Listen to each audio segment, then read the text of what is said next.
My name is Emily. I'm 31 years old and I work as a benefits planner for a global life insurance company. Despite the decent pay, my job often takes me to various companies, providing ample opportunities to meet new people, including men. However, recently, one of these acquaintances put me through a terrible ordeal driven by his grief for money, ultimately ruining a significant milestone in my life. Today, I'd like to share the story of this unfortunate event. I lost both my parents in a car accident when I was in elementary school. Raised by my maternal grandparents, who didn't have much money, I attended local public schools throughout middle and high school. Despite their financial constraints, my grandparents took out loans so I could attend a somewhat expensive college. After securing a job, I took over the remaining debt, leaving me a bit financially strapped. It was during this time that I met David through a mutual work connection. Upon sharing my financial situation with him, David nervously laughed, revealing his own struggle with student loans. "I'm in a similar boat, still paying off student loans," he said. "So, we're the debt repayment couple, huh?" I replied, feeling an immediate connection. "Exactly," I said. "I'd love to be debt-free as soon as possible." During our time dating, I found immense happiness with David, despite our limited disposable income. Over the 3 years, David continued to excel in his career, earning promotions that improved our quality of life. As his income increased, so did our relationship's stability. I, too, intensified my efforts in debt repayment, not wanting to lag behind. David always had encouraging words for me, reminding me not to push myself too hard. "Emily, if you collapse, I'll be ruined too. You're the reason I can work hard like this." "Thank you," he'd say. I reciprocated his support, acknowledging that he was my source of motivation as well. We emotionally supported each other through the daily grind, finding fulfillment and purpose in our relationship. It was during this high point that David finally proposed, expressing his desire for us to be lifelong partners, supporting each other through thick and thin. Overjoyed, I accepted, looking forward to our future together. We decided to rent a new condo and move in together, both of us earning well. Our relationship only seemed to grow stronger, with David's parents welcoming me with open arms, thrilled to meet the woman their son had chosen, a beautiful and talented graduate from a reputable university. I recall feeling a mix of awkwardness and flattery as David's parents showered me with compliments. With no parents of my own and my grandparents, who raised me, now in a nursing home, I decided it was time for David to meet my high school best friend, Melissa. We arranged to meet at a cafe near Melissa's condo. "Nice to meet you, I'm David," he greeted her warmly. "Happy to finally meet you," Melissa replied with a smile. "Emily told me lots about you. Please take good care of her, she can be vulnerable at times."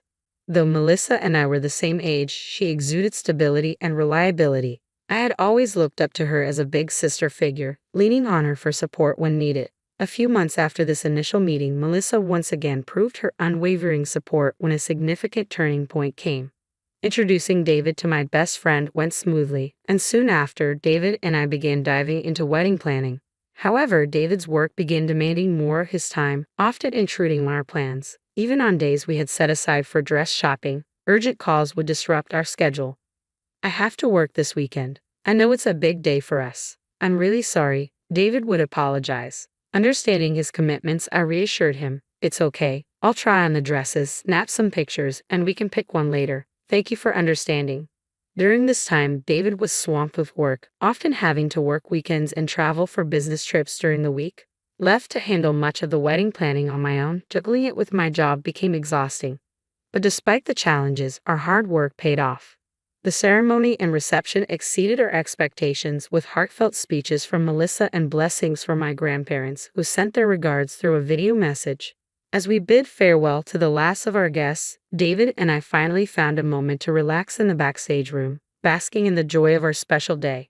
I still vividly recall the moment David's demeanor shifted, his casual demeanor abruptly interrupted by a surprised look upon checking his phone after our small talk. As he hastily excused himself from the table to take the call, I assumed it was work-related, not foreseeing the impending upheaval about to unfold in our lives.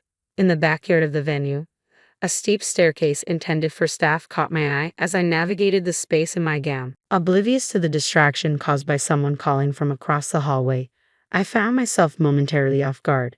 In an instant, my body was airborne, propelled through the air. A a scream piercing the air as I collided with a powerful impact, engulfed by intense pain. As I lay in the hospital bed, bandages enveloping my arms and legs, bruises and scrapes marring my skin, I struggled to piece together the events leading to my current state. Miraculously, no bones were broken, but the contusions and bruises served as a painful reminder of the ordeal. The nurse's explanation offered little solace, merely confirming that I had tumbled down the venue's staircase, the details of the fall shrouded in mystery.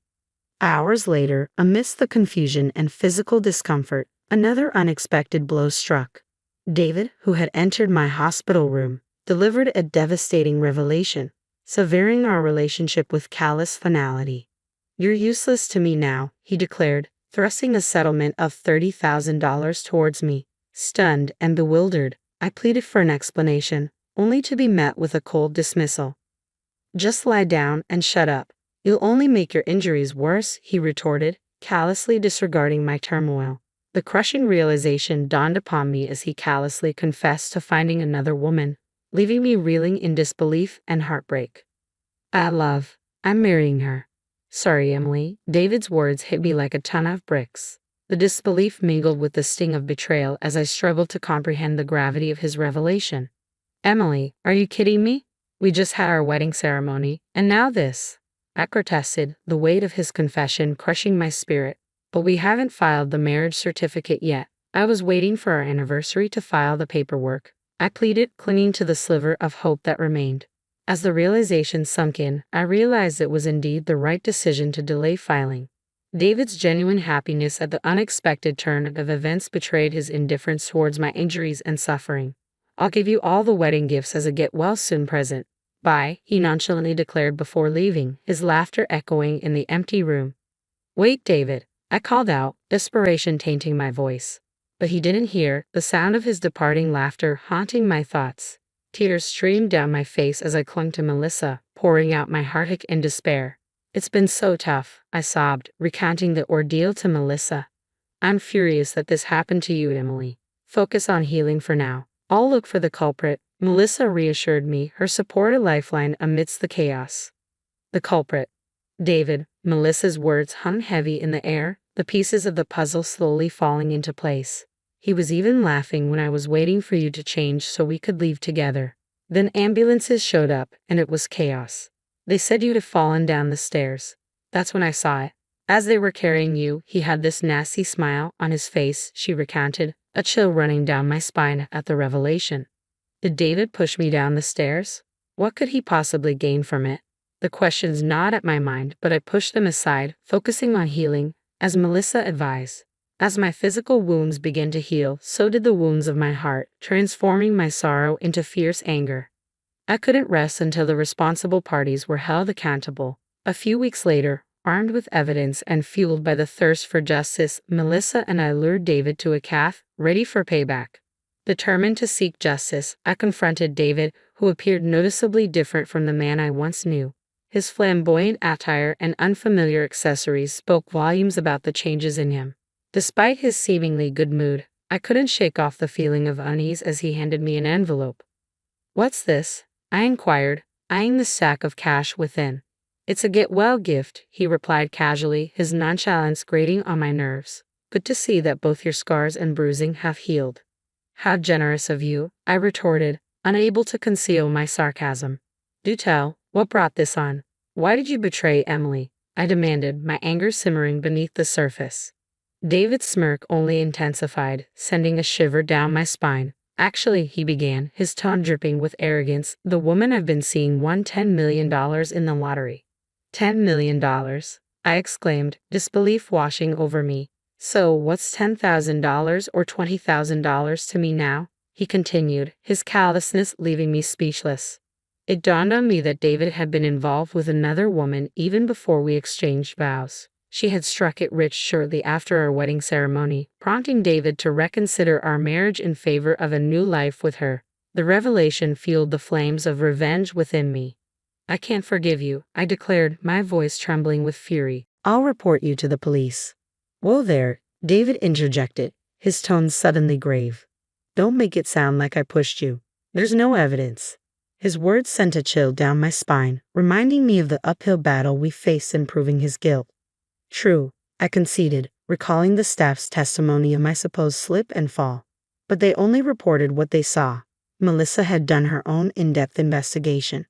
I'm really sorry for the trouble I've caused. He was blinded by the $10 million too, Rebecca said, her voice trembling with guilt. Her tearful confession was heart-wrenching, and I couldn't help but believe her sincerity. After apologizing profusely, she quietly disappeared without saying a word to David. Several weeks later, I received a desperate call from David, asking to meet and talk. When I saw him again, he was much more modestly dressed than before, a stark contrast to his previous flamboyance. I can't get in touch with Rebecca. Do you know where she is? He asked, his voice filled with anxiety. Why would I know where your $10 million lady is? I replied, my tone cold. Right? Listen, Emily, I've given you a total of $40,000, right? No, it's actually $60,000, including the compensation. I corrected him. Is that so? I hardly remember. Can you return half of that money, or even just $10,000? He pleaded. No, but I do have some valuable information for you. Information. David's curiosity was piqued. Yes, information that's quite important for you, I said, taking out my mobile phone. I played a pre-recorded video, and David's eyes widened in disbelief as Rebecca appeared on the screen. David, I have to apologize to you. I'm really sorry. The story about me winning $10 million in the lottery was a lie. I lied because I couldn't bear the thought of you marrying someone else, she confessed. I'm truly sorry. I just apologized to Emily as well. I plan to disappear from this town, and I can't tell you where I'm going. I'm really sorry for ruining both of your lives. David was stunned into silence, his shock palpable. The weight of his actions and the truth of Rebecca's deceit left him speechless. Pushing his spouse down the stairs for a non-existent $10 million, being fooled by a lie, impulsively committing a crime, and losing $60,000 in the process, his pathetic reality was laid bare. I left David as he was, head down and immobile, overwhelmed by the consequences of his actions and the ruin of his own making. I walked out of the cafe, gripping the receipt tightly. A few days after that encounter, my phone buzzed again. Another call from David. I've come to my senses. I was wrong. Can we start over? He pleaded. You've got some nerve spouting lines like that, especially after you mess up a chapter of my life, I retorted. The real culprit here is Rebecca for lying to me. If she hadn't lied, so you wouldn't have pushed me down the stairs, blinded by greed. I cut him off. Cut it out. You were already the worst when you cheated on me. Who would give a man like you a second chance? Those $10 million from Rebecca exposed the real David. In that sense, I could almost thank her. Her lie saved me from wasting my life on a worthless man. David tried to keep the conversation going, desperate to keep me on the line. It was a pathetic and futile struggle. I ended the call, feeling like I was pushing away someone who was desperately chasing after me. David had quit his job long ago, banking on Rebecca's $10 million lie. Now, it seemed he had to find new work. Melissa told me this as we shared drinks at my place over the weekend. She'd run into David in town and heard it straight from him. He can't get steady work because of his criminal record. Last I saw him, he was delivering food on a bike, she said. So he's doing delivery? Sounds like gig work, I mused. Seems that way. He's doing whatever he can find, Melissa replied, sharing some of David's job-hopping history. Traffic control for road work, janitorial services, lunchbox factory staff, warehouse worker. He looked worn out, all tan and sunburned, she added. It was clear that David's life had taken a downward spiral, a stark contrast to the bright future he once envisioned. This is karma for betraying Emily, I told David, and he nodded, understanding the gravity of his actions. If he's aware, that's good. I hope he continues to repent for the rest of his life. Would you consider starting over with him if the chance came? Melissa asked. No way. A man who would push a bride down the stairs in her wedding dress. Are you kidding? I replied. Melissa and I laughed heartily at the absurdity of the idea. Even if he threw $10 million my way, I'd still decline. A few days later, David contacted me again. Can you lend me $100? I'm really struggling here, he pleaded. No way. Please don't contact me again. And no following me. If you do, I'm going to the police. Wait, Emily, I'm really sorry, he tried again. Don't you dare call me by my first name, I snapped, hanging up and immediately blocking his number. If he crosses a line, I have no problem reporting him. Since parting ways with David, my life has been smooth. I got a good settlement, and he even paid for the venue. My grandparents in the nursing home and my coworkers all sympathize with me, which is to be expected. Anyone would feel sorry for a bride betrayed right after her wedding. But I'm not overly pessimistic about my current situation. My career is thriving and my personal life is fulfilling. Melissa and I are even thinking of going to a singles event. Having a divorce history isn't going to hold me back. I'm strong enough to make my fall down the stairs a talking point. Life has so much more in store, and I'm determined to find someone amazing and build a happy home.